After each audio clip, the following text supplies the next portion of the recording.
नमस्कार, मैं हूं मेधा मोदी मुंबई से।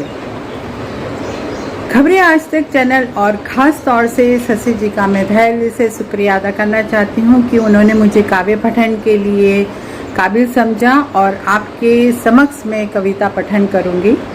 और दूसरी बात, अंतर्राष्ट्रीय कविता दिन के लिए मैं आपको बहुत शुभेच्छा दे रही हूं और दोनों दिन हमारे लिए बहुत ही शुभ अवसर लाएंगे। जीवन में कभी कभी क्या होता है कि सामने वाले व्यक्ति को अगर कुछ समझा ना हो तो उसमें हम कविता, शायरी या गज़ल के द्वारा भी समझा सकते हैं।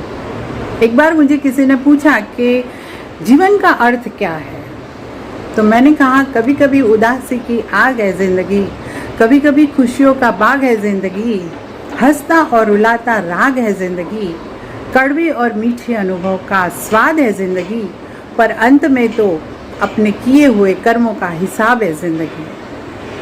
हिसाब शब्द आया तो हमें पूरे साल की बैलेंस शीट हमारे नज़र समक्ष आ जाती है, कितना नफ़ा हुआ और कितना नुकसान। लेकिन असली हिसाब तो ऊपर वाले ने रखा है, खाली हाथ भेजा है और खाली हाथ बुलाया है। तो प्रश्न ये उठता है कि हमें करना क्या है। हमें सिर्फ जीवन में अच्छे कार्य करने हैं, लेकिन हमारी भ्रांत कल्पना ये है कि हमारे पास बहुत समय है, ज़िंदगी बहुत लंबी है, कल कर लेंगे। लेकिन मैंने एक जगह पे बहुत अच्छा पढ़ा था कि आज वही कल है जिस कल की फिक्र हमें कल थी। हमारा कल कभी आता ही नहीं है। वक्त, समय, टाइम जो हम शब्द इस्तेमाल करते हैं, वक्त मिट्टी की तरह नहीं है, वक्त रेत की तरह है।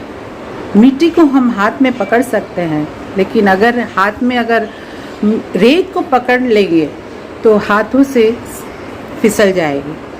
तो जीवन भी हमारा ऐसा ही है, वक्त कभी हमारा चला जाता है, हमें समझ में ही नहीं आता है। इसलिए इंसान को वक्त को संभाल कर चलना चाहिए। तो आज की कविता जो मैं आपके सामने रखने वाली हूँ, कवि ने वक्त के बारे में ही बताया है कि 3 पहर तो बीत गए, बस एक पहर ही बाकी है। जीवन हाथों से फिसल गया, बस खाली मुट्ठी बाकी है। सब कुछ पाया इस जीवन में, फिर भी इच्छाएं बाकी है। दुनिया से हमने क्या पाया, ये लेखा जोखा बहुत हुआ, पर इस जग ने हमसे क्या पाया, बस ये गणनाएं बाकी है। इस भाग दौड़ की दुनिया में हमें एक पल का होश नहीं, इस भाग दौड़ की दुनिया में हमें एक पल का होश नहीं। वैसे तो जीवन सुखमय है, फिर भी क्यों संतोष नहीं।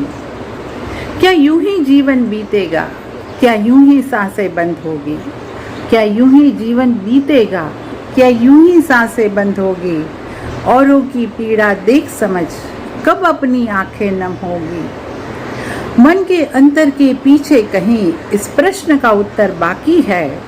3 पहर तो बीत गए, बस एक पहर ही बाकी है। मेरी खुशियाँ मेरे सपने, मेरी खुशियाँ मेरे सपने, मेरे बच्चे मेरे अपने, ये कहते कहते शाम हुई, इससे पहले तम हो जाए, इससे पहले शाम ढले।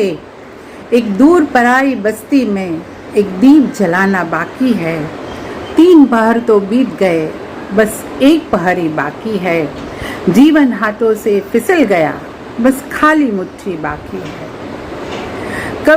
कवि ने इस कविता के द्वारा हमें समझाया है कि जीवन तो वैसे बहुत सरल है, लेकिन जीवन में एक शब्द है अतिरिक्त। अतिरिक्त पैसा, अतिरिक्त प्रतिष्ठा, अतिरिक्त शोहरत, अतिरिक्त नाम, ये अतिरिक्त शब्द के पीछे हम पूरा जीवन व्यतीत कर देते हैं। जीवन में हमें बहुत सारा कुछ चाहिए, लेकिन ऊपर वाले ने जीवन हमें जीने के लिए दिया है और हम जीवन सोचने में ही लगा देते हैं। क्या सोचने में कि ये अतिरिक्त मैं कैसे पाऊं। तो जीवन में ये हमारे 3 पहर बीत गए हैं, तो एक पहर जो बाकी रह गया है, हमें अच्छे कार्य करने हैं। और इसी अनुसंधान में मुझे एक संस्कृत सुभाषित याद आ गया है कि नहीं कश्चित विजानाति किम कस्यस्वी भविष्यति अतः स्वकर्णयानि कुर्यादेव बुद्धिमान, अर्थात कल क्या होगा हमें नहीं मालूम, इसलिए जो भी कार्य करना है वो आज ही कर ले, यही बुद्धिमान इंसान की निशानी है। तो मैं आशा रखती हूँ कि आज की शायरी, हिंदी कविता और संस्कृत सुभाषित आपको पसंद आए होंगे। अगली बार और एक अच्छी कविता के साथ फिर मिलेंगे। तब तक के लिए धन्यवाद, नमस्कार।